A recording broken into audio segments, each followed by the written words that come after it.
Hey guys, welcome back. In this session, we will look into most frequently asked questions on cyber attacks.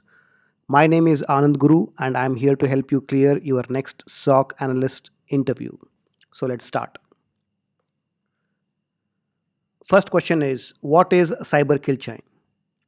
Cyber kill chain defines the steps used by attacker to launch and carry out a cyber attack. It is defined by Lockheed Martin. It has 7 phases. The phases are reconnaissance, weaponization, delivery, exploitation, installation, command and control, actions on objective. What is MITRE ATT&CK framework? The MITRE ATT&CK framework is a comprehensive matrix of tactics and techniques used by threat hunters, red teamers, and defenders to better classify attacks and assess an organization's risk. It highlights 12 tactics and more than 250 techniques that attackers use. Here are the tactics and techniques in each phase. The phases are initial access, execution, persistence, privilege escalation, defense evasion, credential access, discovery, lateral movement, collection, command and control, exfiltration, and impact. It is also good to learn couple of techniques under each tactics. What are TTPs? TTP stands for tactics, techniques and procedures. TTPs are patterns of activities or methods associated with a specific threat actor or group of threat actors. What is zero day? A vulnerability or a malware that has been identified but doesn't have a fix in the form of a patch or a signature yet is called as a zero-day vulnerability or a malware. It is it can also be defined as a time period between a vulnerability or a malware being identified and the release of patch or signature. What is an exploit and payload? Exploit is a tool that takes advantage of a vulnerability. Usually, exploit is used to penetrate into system taking advantage of an existing vulnerability. Example, Eternal Blue took advantage of SMB vulnerability. Payload is the actual malware, that is the part of the malware that does the actual damage, including deleting files, stopping services, encrypting files, gathering and sending sensitive information, taking pictures, etc. Example, WannaCry used Eternal Blue as exploit and had the ultimate intention of encrypting the files and demanding ransom. Explain brute force attack. Brute force is a password guessing attack. It tries various combinations of usernames and passwords again and again until it gets in. Mitigation for brute force include encouraging users to use complex passwords, lock out accounts after few failure attempts, use CAPTCHA to slow down brute force, and use multi-factor authentication whenever possible. Explain dictionary attack. Dictionary attack is a type of brute force attack. It uses a list of words in a dictionary as passwords. Dictionary attack can also be personalized by using details of targets like date of birth, spouse name, children name, vehicle number, etc. Mitigation would include to advise users not to keep a simple word or easily identifiable information as password, encouraging users to use complex passwords, lock out accounts after few attempts, use CAPTCHA to slow down brute force, and use multi-factor authentication. Explain rainbow attack. Rainbow attack is a type of brute force attack that uses pre-computed password hashes. That is, instead of trying to pass the password, it tries to match the hash in the user database. Mitigation would include salting technique. A salt is a random data that is passed into the hash function along with the plain text. Second mitigation technique might be to lock out accounts after few failure attempts, use CAPTCHA, and also use multi-factor authentication. What is pass the hash attack? Pass the hash is a hacking technique that allows an attacker to authenticate to a remote server by using the underlying hash of a user's password instead of requiring the associated plain text password as is normally the case. This will reduce the effort of the attacker as he doesn't have to crack the plain text password from the stolen hash. Mitigation would include to restrict and protect high privileged domain accounts, restrict and protect local accounts with administrative privileges, restrict inbound traffic using Windows Firewall. What is scanning? Scanning is a method for discovering exploitable communication channels. It could be scanning for open ports or scanning for known vulnerabilities. Mitigation for scanning would include use of firewall and IPS, OS hardening, and use of honeypots to detect scanning activities. What is sniffing attack? Sniffing corresponds to theft or interception of data by capturing the network traffic when it flows through a computer network. This is usually done using a packet sniffer. Mitigation would include avoiding use of insecure protocols like HTTP, FTP, and Telnet. Instead, we need to use secured version like HTTPS, SFTP, SSH. Use encryption whenever possible for data transmission. What is spoofing? Spoofing is a malicious practice employed by cyber scammers and hackers to deceive systems, individuals, and organizations into perceiving something to be what it is not. Few types of spoofing include IP spoofing, MAC address spoofing, email spoofing, DNS spoofing. Mitigation would include deploying an IPS solution, educating users, and enable port level security. Explain phishing. Phishing is a cyber attack that uses disguised email as a weapon. The goal is to trick the email recipient into believing that the message is something they want or need. Example, a request from their bank or a note from somebody in their company. Ultimate intention of a phishing email is to get the user to click a link or download an attachment. Mitigation would include to use email security solutions, educating users, and use DMARC. DMARC is a standard for verifying the authenticity of an email. It offers email receivers a way to verify if a message is really from an authorized sender or not. There might be questions on other phishing attacks like explain spear phishing. Spear phishing is an email scam targeted towards a specific individual, organization, or business. Attackers use the information they have gathered during reconnaissance to make the email appear more personalized. Explain whaling. Whaling is a type of phishing that targets senior management, leadership teams, important individuals at an organization. Explain wishing. Wishing works similar to phishing. Instead of sending an email, the attacker tricks the target to give critical or sensitive information over a phone call. Explain DOS and DDoS attack.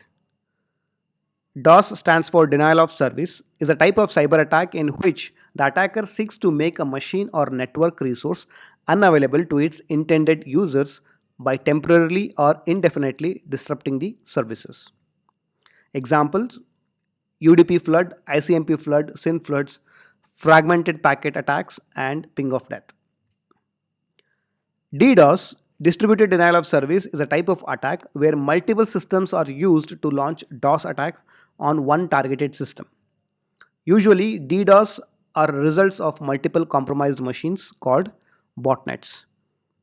Mitigation would include use of anti-DDoS technology, rate limit, that means limit the number of connections from an IP address or a user, reduce connection wait time, and deploy load balancers.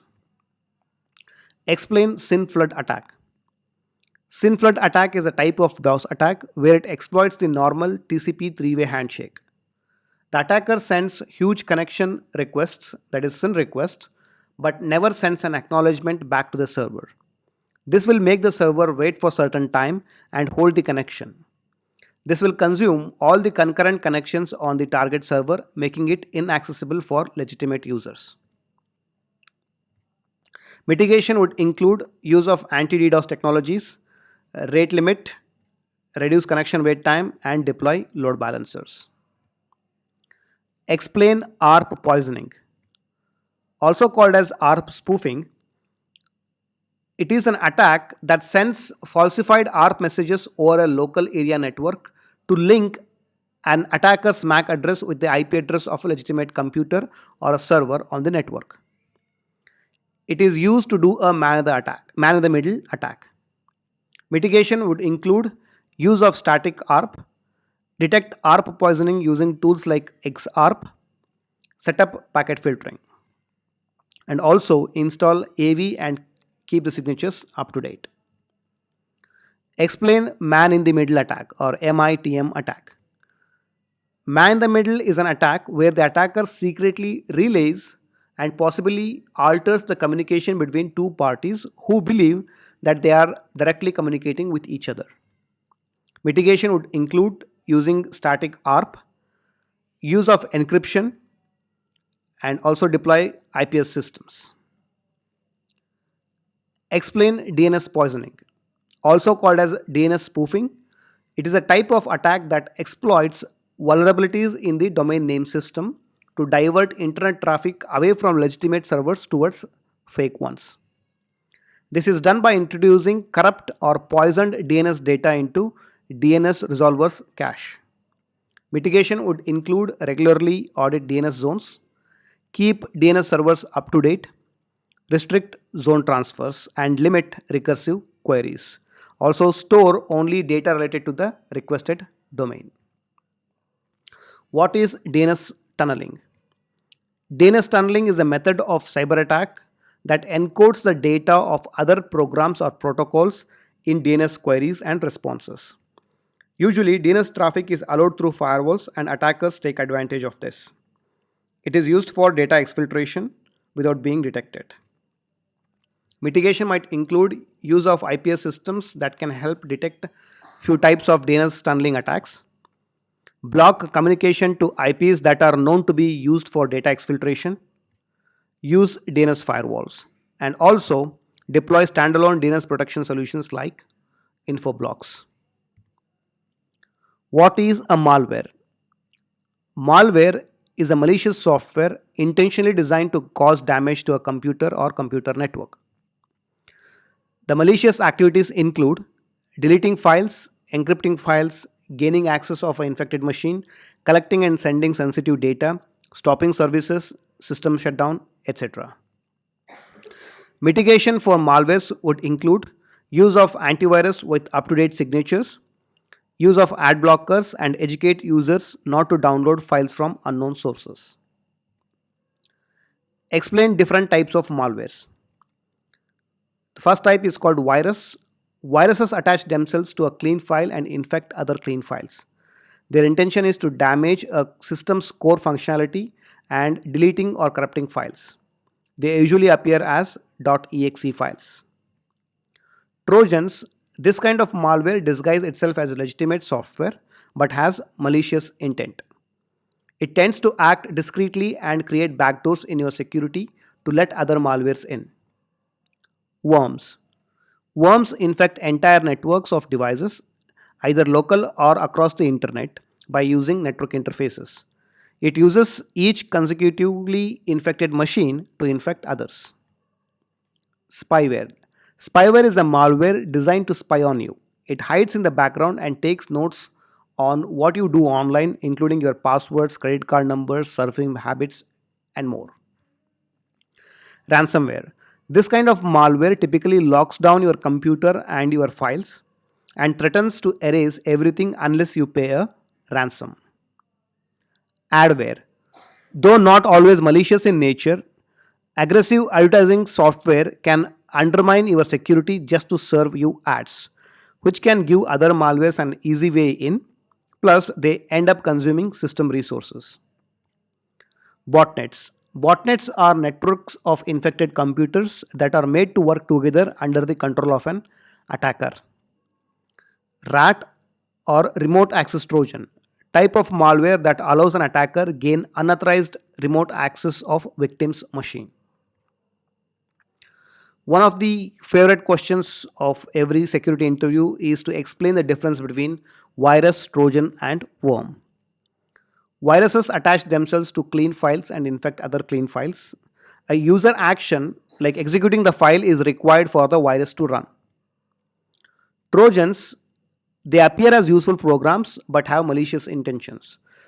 Trojans are usually used to trick the users into performing certain actions like executing a file. Worm spreads in the network without any user action. They spread by attached external storage, available open network shares, or through emails. That is, a worm can automatically send a copy of itself to all the users in your address book. What is drive-by download? A drive-by download refers to the unintentional download of malicious code onto a computer or a mobile device that exposes users to different types of threats. In this type of attack, users need not click on anything to initiate the download. Simply accessing or browsing a website can activate the download. Drive-by download happens by taking advantage of insecure, vulnerable, or outdated apps, browsers, or even operating systems. Mitigation would include encouraging users to keep their softwares up to date, install AV that is capable of scanning internet traffic, install web filtering software, and restrict add-ons on browsers. Also, educate users not to visit untrusted websites. What is fileless malware or fileless attack? Fileless malware sneak in without using traditional executable files as a first level of attack. Rather than using malicious software or downloads of executable files as its primary entry point, fileless malware often hides in memory or other difficult to detect locations. Fileless malware use something called as living off the land technique. Fileless malware leverages trusted legitimate processes running on the operating system to perform malicious activities. In simple words, fileless malware run on RAM, that is memory based, and doesn't have any trace on the disk, that is it is not file based. This makes it impossible for a traditional antivirus to detect a fileless malware. Mitigation would include use of EDR tools to monitor and detect suspicious activities, disable command line shell scripting language including PowerShell and Windows management instrumentation whenever it is not needed. What is OWASP? The Open Web Application Security Project is an online community that produces articles, methodologies, documentation, tools, and technologies in the field of web application security. Every year, OWASP announces list of top 10 vulnerabilities for web application called as OWASP Top 10. As of 2019, top 10 web application vulnerabilities are injection attacks, broken authentication, sensitive data exposure, XML external entities, broken access control, security misconfiguration, cross-site scripting, insecure deserialization, using components with known vulnerabilities, and insufficient logging and monitoring. Explain SQL injection. SQL injection is a code injection technique in which malicious SQL statements are inserted into an entry field for execution. These SQL statements control a database server behind a web application. By executing malicious statements, the attacker can gain unauthorized access or copy and modify or even delete the data in the database.